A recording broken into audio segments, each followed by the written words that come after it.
Alors que le gouvernement serre les cordons de la bourse, il y a une catégorie de Français qui a décidé de ne pas pleurer, mais d'innover, les élus locaux. Et quand on dit innover, on ne parle pas de robots ou de blockchain, non, on parle de trucs simples, radicaux, parfois absurdes, mais toujours plein de bon sens, ou presque.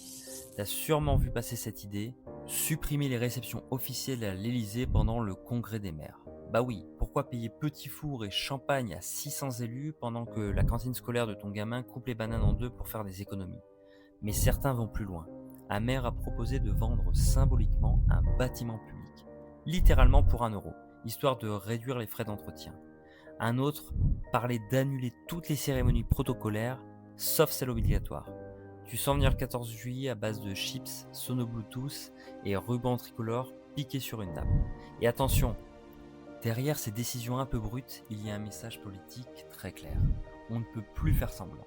Les dotations de l'État fondent, les coûts explosent et les maires se retrouvent à jongler entre loyauté républicaine et survie comptable.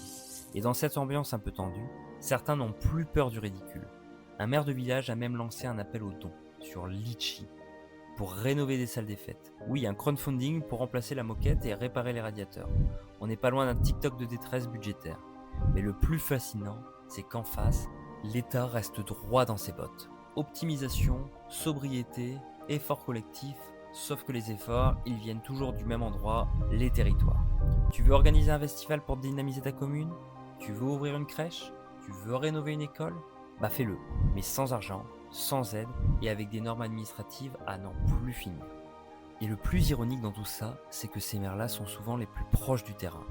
Ce sont eux qu'on appelle quand la route est défoncée, quand l'école fuit, quand la mairie gèle l'hiver.